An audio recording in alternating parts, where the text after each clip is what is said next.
नमस्कार दोस्तों, आज का हमारा विषय है क्रिया। तो चलिए शुरू करते हैं। पहला उदाहरण देखते हैं, सीमा बाजार। इसे पढ़कर ऐसा लगता है कि वाक्य अभी भी अधूरा है, इसके आगे कोई तो क्रिया है। तो इसके आगे का जो वाक्य है वह सीमा बाजार जाती है। तो यहाँ पर किसका अभाव है? क्रिया का अभाव है। मतलब बिना क्रिया के कोई भी वाक्य पूर्ण नहीं होता है। इसी तरह से रमेश पुस्तक, अगर हम देखते हैं रमेश पुस्तक, तो इसके आगे क्या कहा जा रहा है या क्या कहने की कोशिश की जा रही है यह पता नहीं चलता है, क्योंकि यहाँ पर भी क्रिया का अभाव है। रमेश पुस्तक पढ़ता है, रमेश पुस्तक कहीं पर रखता है, रमेश पुस्तक लेकर आता है, तो यहाँ पर भी क्रिया का अभाव है।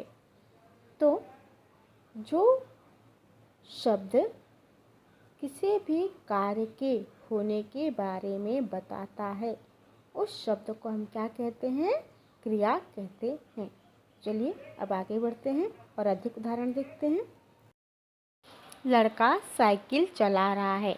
इस वाक्य में लड़का जो है कर्ता है, साइकिल कर्म है और चला रहा है क्रिया है। इसमें चला शब्द जो है चलाना शब्द से बना है और चला शब्द जो है मूल क्रिया है। इसमें ना प्रत्यय लगाकर क्रिया का सामान्य रूप बनाया गया है। चला क्रिया का मूल रूप है जिसे धातु भी कहते हैं और इसके आगे ना प्रत्यय लगाकर चलाना शब्द बनाया गया है जो एक सामान्य क्रिया का रूप है। बच्चा सो रहा है। इस वाक्य में बच्चा जो है करता है, सो जो सोना शब्द से बना है ये क्या है? क्रिया है और रहा है सहायक क्रिया है। और सो शब्द जो है यह मूल रूप है, क्रिया का मूल रूप है जिसे धातु भी कहते हैं। तो बच्चा करता, सो क्रिया, रहा है सहायक क्रिया है। शिक्षिका पढ़ा रही है। कौन पढ़ा रही है? शिक्षिका। तो शिक्षिका जो है क्योंकि पढ़ाने का कार्य कर रही है तो शिक्षिका क्या हो जाएगी? कर्ता। और क्या कर रही है? पढ़ा रही है। तो पढ़ा क्या हो जाएगा? यहाँ पर क्रिया, रही है सहायक क्रिया। और पढ़ा शब्द के आगे ना प्रत्यय लगाने से क्रिया का सामान्य रूप पढ़ाना बन जाता है। अगला उदाहरण देखते हैं। मैं पत्र लिख रहा हूँ। तो यहाँ पर मैं जो है यह करता है, पत्र कर्म है और लिख जो है मूल क्रिया है, रहा हूँ सहायक क्रिया है। तो लिख शब्द से के आगे ना प्रत्यय लगाने से लिखना क्रिया का सामान्य रूप बना है। अगला उदाहरण देखते हैं। बारिश हो रही है।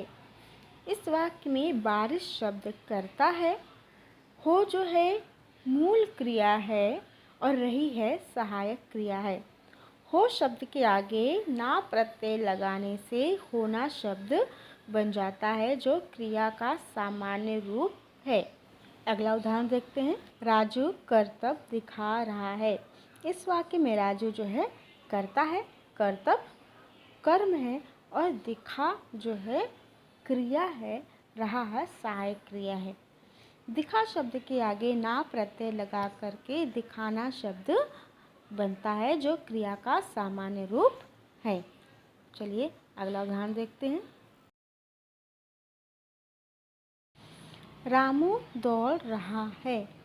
इस वाक्य में रामू जो है क्या है? करता है, दौड़ क्रिया का मूल रूप है, रहा है सहायक क्रिया है और दौड़ शब्द के आगे ना प्रत्यय लगा करके क्रिया का सामान्य रूप बनाया गया है, दौड़ना। आइए अब क्रिया की परिभाषा देखते हैं। जिन शब्दों से किसी काम के होने या करने का पता चलता है उन्हें क्रिया कहते हैं। परिभाषा एक बार और देखते हैं। जिन शब्दों से किसी काम के होने या करने का पता चलता है उन्हें क्रिया कहते हैं। जब हम किसी के साथ तू लगाकर बात करते हैं तब वहाँ पर मूल रूप का प्रयोग किया जाता है। ऐसे तू लिख, तू खा, तू बैठ। ये अब क्रिया के भेद देखते हैं। क्रिया के दो भेद हैं, एक कर्म के आधार पर और एक प्रयोग के आधार पर। कर्म के आधार पर क्रिया के दो भेद हैं, सकर्मक क्रिया और अकर्मक क्रिया। आइए अब इनके उदाहरण देख लेते हैं।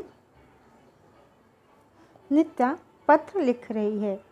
इस वाक्य में नित्या कर्ता है, पत्र कर्म है और लिख रही है क्रिया है।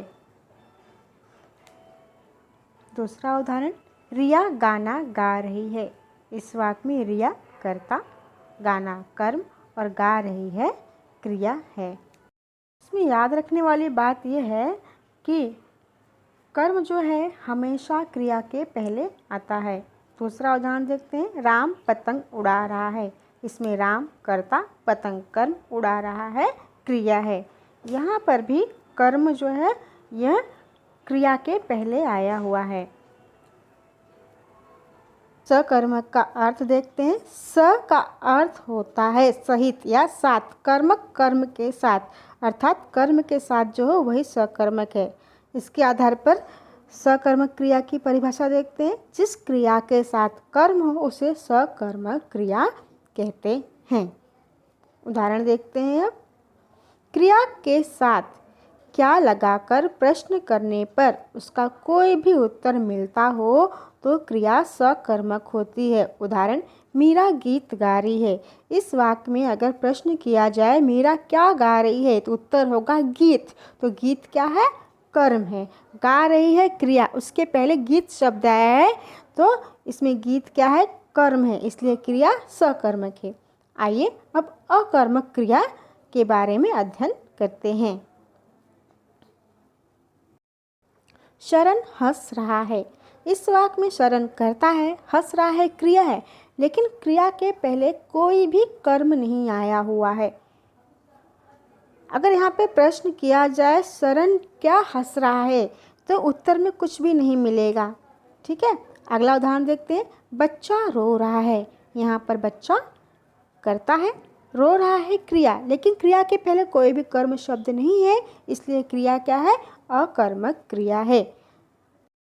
अकर्मक क्रिया की परिभाषा देखते हैं। जिस क्रिया में कर्म नहीं होता उसे अकर्मक क्रिया कहते हैं। उदाहरण देखते हैं।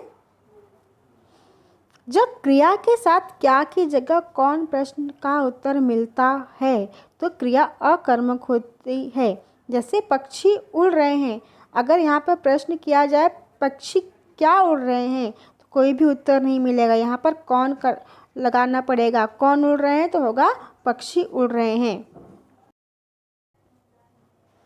ध्यान रहे, कभी कभी एक ही वाक्य में एक से अधिक कर्म और क्रिया पाई जाती हैं। जैसे इस वाक्य में सीमा ने खाना खाकर दूध पिया। सीमा क्या है? करता है। खाना और दूध क्या है? कर्म है। खाकर और पिया ये दोनों क्या है? क्रिया है। तो इस बात का आप लोग ध्यान रखिएगा। आज के लिए इतना ही। आप हमारे वीडियो को लाइक कीजिए, सब्सक्राइब कीजिए, अधिक से अधिक लोगों में शेयर कीजिए ताकि अधिक से अधिक छात्र इसका लाभ उठा सके। मिलते हैं अगले वीडियो में, तब तक के लिए नमस्कार।